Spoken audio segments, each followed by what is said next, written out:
should the name Kotoka be taken from our international airport? Now, during Nkrumah's time, there was a coup by some young soldiers. They formed the NLC. And then Kotoka was part of that NLC. Now, within the period, there was another coup attempt on the NLC, a failed coup attempt. Unfortunately, Kotoka died. And he died a place closer to the site of our Ghana International Airport. So the NLC decided to rename our airport after Kotoka because he was killed in that area. Now, they've been caused to take off Kotoka's name. Sir Black, what's your opinion? I think that, I'm so much interested in this topic, and when it comes to, issues concerning national monument as to who should be named after or who shouldn't be named after, I think that, it raises much concern as a concerned citizen. So now, a national monument, has been named after a supposed key orchestrator of a coup. And then you ask yourself that, what really necessitated the naming of just one person? And we also ask yourself that, why now? For the past 60 years, why now?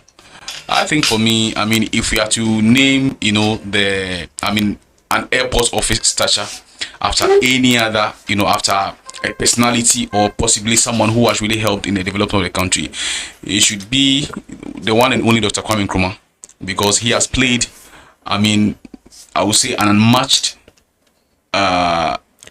achievement as far as as far as the country is concerned. So I am thinking that if maybe we can find a possible means to rename the airport, I'll be very much happy, or let me say, I'll be very glad. Yes, so idea. That's his opinion. What do you say? Kotoka International Airport. Yes. For the longest time, I've known it too. I don't. Has it been anything else before? It was. I think it was Ghana International Airport. International Airport. Yes. So then, at what point was it changed? It was changed after the demise of Kotoka, way behind, way before Rollins. Okay. So as Mr. Black said, why now? Why are we changing it now? Why are we changing it now? There have been calls. I don't think this is the first time we've had calls for the name to be changed, but I think the call for his name to be changed is becoming more popular because two people have taken it to court, two institutions, the Democracy Hub and the CPP. Oh, okay. So it's a case before the courts now. Okay. Well, for somebody who was engaged in a coup, it's a little bit questionable, and you also want to ask that what necessitated him being named, would be the airport being named after him. What were his achievements? What exactly did he do that made Ghana think that yes, this is somebody who should be revered, somebody who should be kept in our history books, and so for that matter, we should name our whole airport, our main airport, after him. That is something that we should also think about. So kudos to the people who sent it to court. I never really paid much attention to it, but if there is cause for it to be named after somebody, as is always important, then it should be somebody who is held in such high esteem. There should be much reason for. But there's this argument. Yes, there's this argument that if you align it to those who have engaged in coup, then we are speaking of General Champon and Rollins too. But these are individuals who did a lot for the country. Now, if you come to Ghana and ask of Rollins' achievements, you have a lot. Yeah. General Champon, if you want his achievements, you have a lot. Yes, that's why I said that for somebody who engaged in the coup, you want to ask what were the achievements. Yes, but the question is, what was Kotoka's achievement? Before it was being named. And so, Black, some people raised some questions that, since you brought the Kwame Nkrumah in, that the whole Kwame Nkrumah, with all his achievements, have just been named after a roundabout. Yes. Apart from his museum. What about the school? Which school? He built it and named it after himself. No one named it after him. Okay. He built it. School, Okay. The university, KNUST. Okay, so you're talking about the country building something and then naming us. Okay. It's just been named after a roundabout. Because Circle is originally roundabout. Yeah. Circle. Yeah, Circle. And then Kwame Nkrumah. And then someone who really didn't do much for kudos to sorry, this is not any personal thing against Kotoka's family or whatever. But someone who didn't really do anything for the country. We don't know much about him. Has been placed at our door. Yes. Like you're entering our country at our door is Kotoka. And then you enter the country and then you ask a question, who is this Kotoka? So what did he really do for the country? Every country will know about Kotoka, but not everybody know about Circle. Exactly. Is it not funny that we revere Kwame Nkrumah so much and then we've put someone who actually overthrew Kwame Nkrumah at the gates of our country? That should tell you how, we sometimes, see history from our point of view. Because if a country doesn't honor its heroes, then certainly the country is not worth dying for. So you ask yourself that, as an educator, a student can even ask me that. Possibly a very reasonable or maybe a mature student can ask me that, say, between Kwame Nkrumah and Kotoka, who has more history? Yes. So in this case, when you say Kotoka International Airport, what are the achievements of Kotoka? If you ask me right now, I don't even know. No. Yes, I don't even know. So possibly I'll tell that student that I'll get back to you. You get my point. So in this, I get my point because myself, I don't know much about Kotoka. The only thing we knew, or the only thing we still know about Kotoka was that he was a key orchestrator in the overthrow of Kwame Nkrumah's government. Yes, that is it.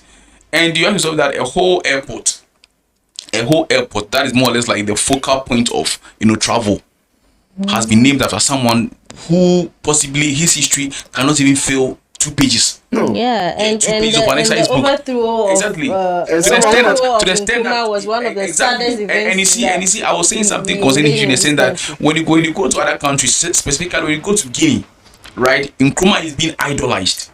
Yes, but here at home we just decide to disdain him, or we tend to trivialize him. So you get my point. And then he was made a prime minister in another country. Exactly. In fact, they didn't even want to bring his body to Ghana. Yeah.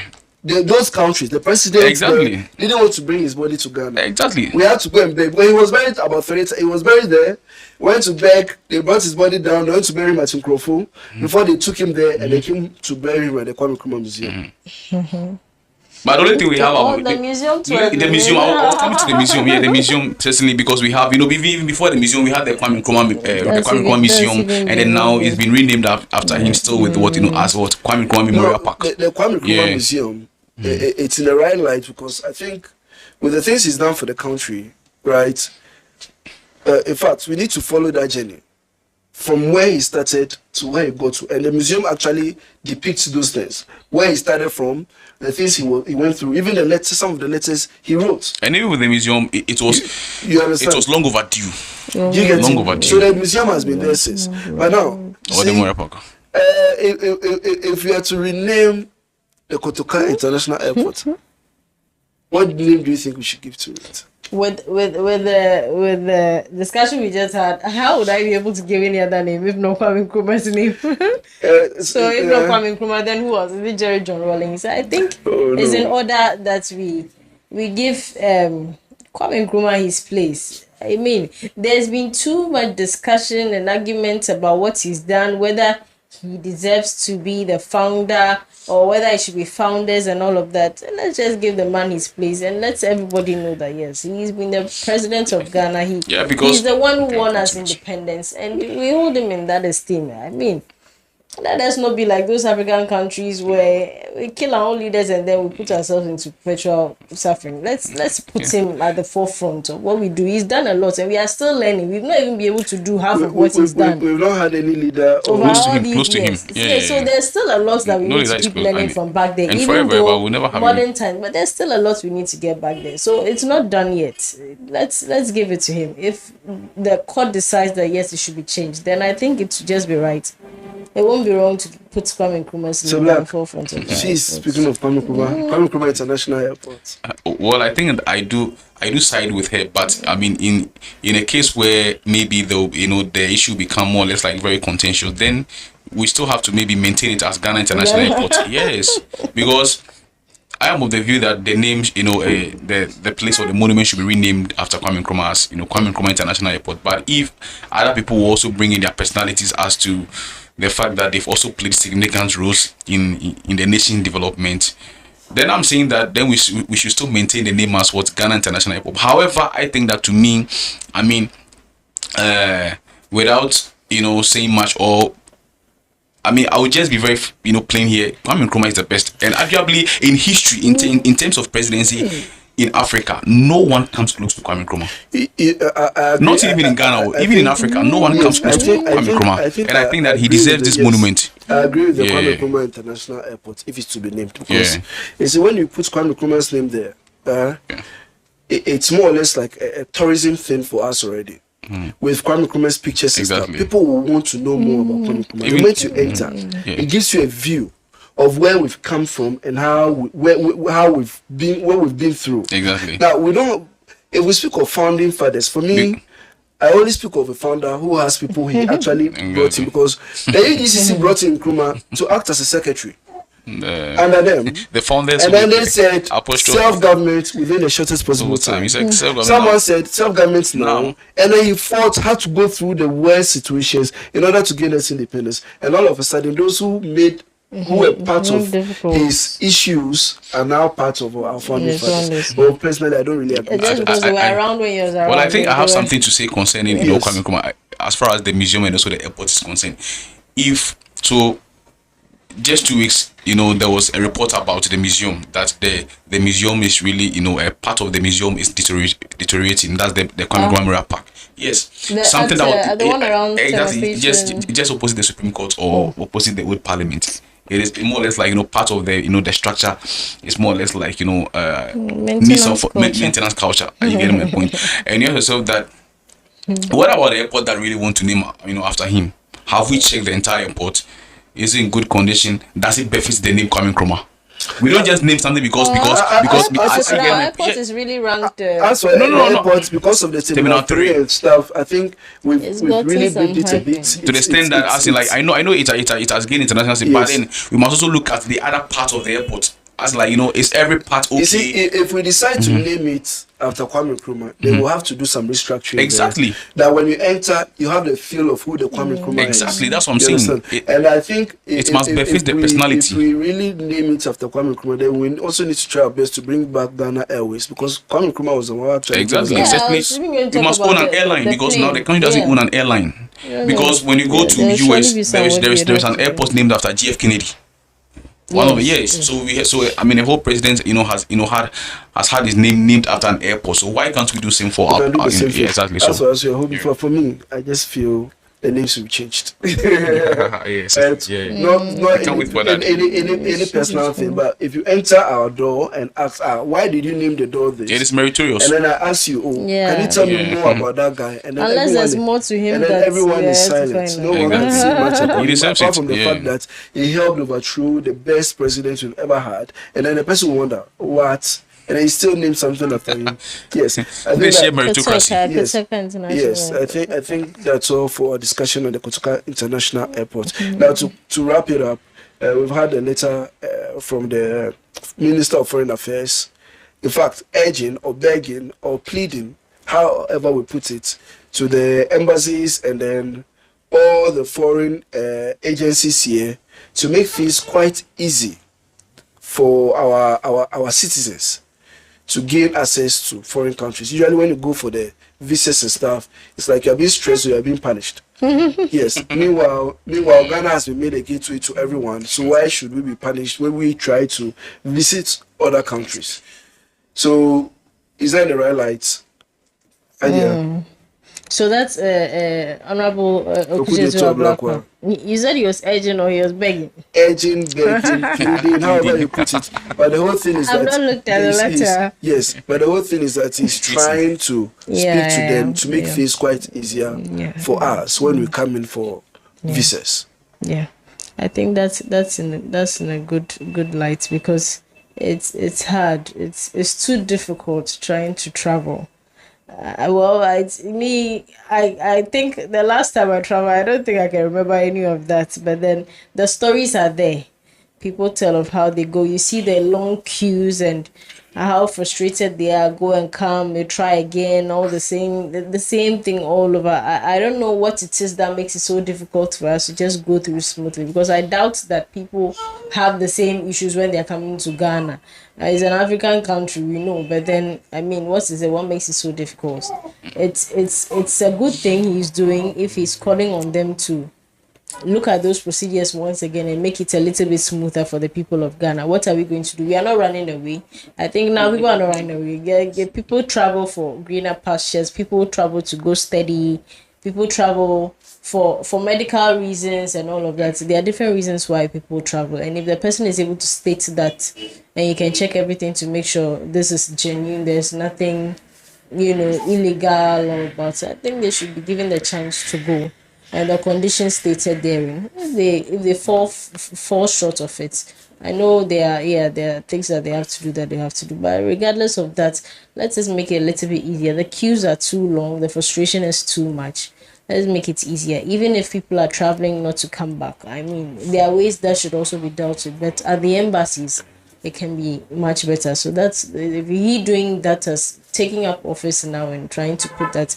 I think that's the right step. So That's the right step.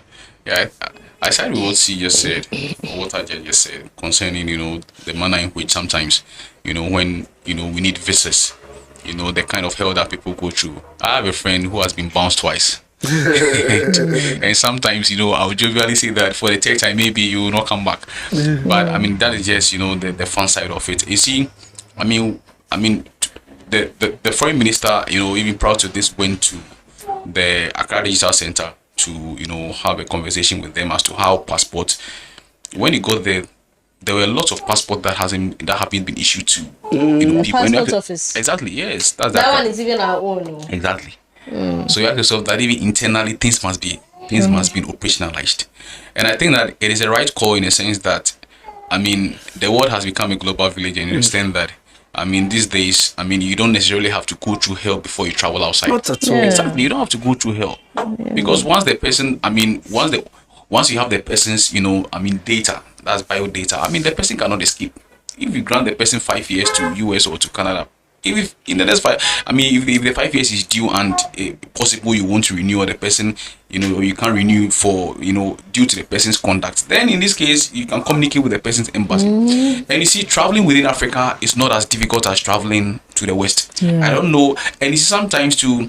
We may not try to understand exactly what some of the high commissions, why they do that. Sometimes our very own people also make things difficult for us. Yes. Sometimes our very own people also make things very difficult for us. I mean, sometimes we need to look at the positive side and also the negative, because but our own people make it more difficult for us. some of our people, not all. You try to travel, and then they make you feel you are now on the see. Exactly. And you see, For me personally, yes, you finish it. and you see, in a sense that sometimes, some of our African brothers, I will not mention a particular country, but sometimes they leave their country and then come to our country here and then come and apply for visa.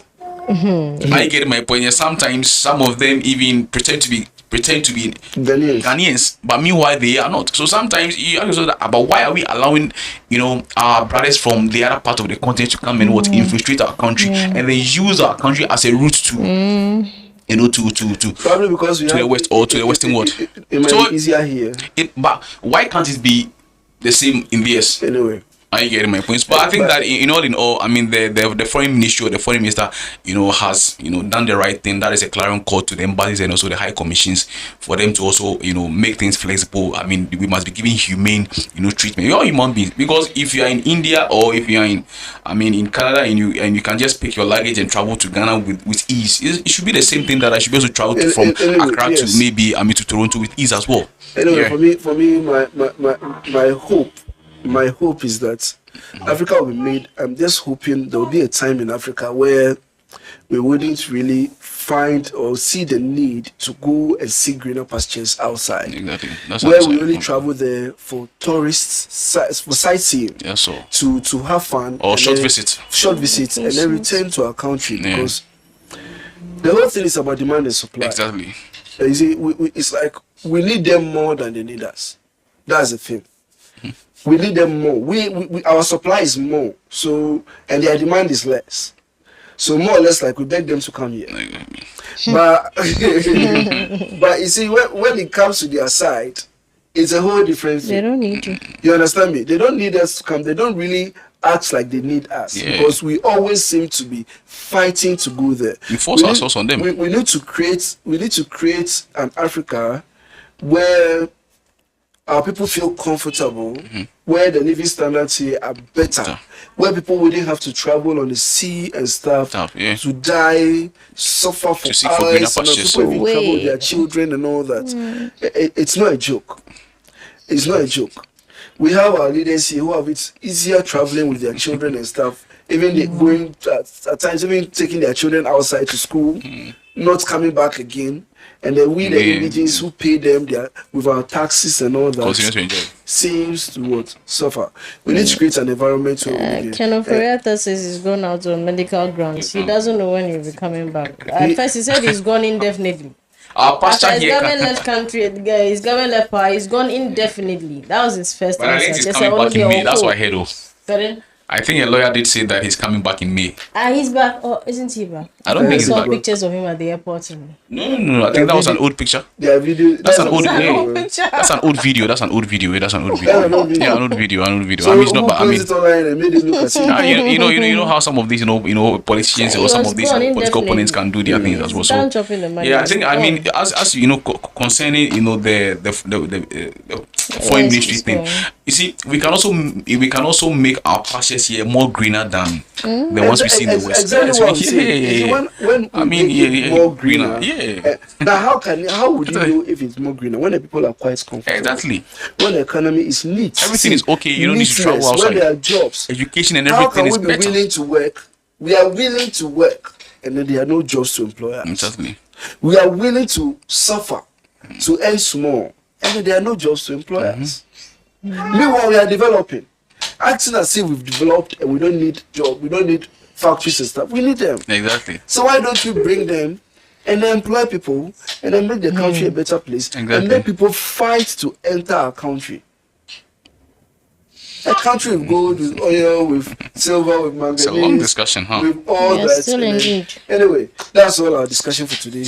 We hope we come your way again with more gist and all that. So then, bye. Say Black, thank you. Hajia, thank you. For me, I'm really worried. It was pretty short though. Why? Yeah, it has to be that short.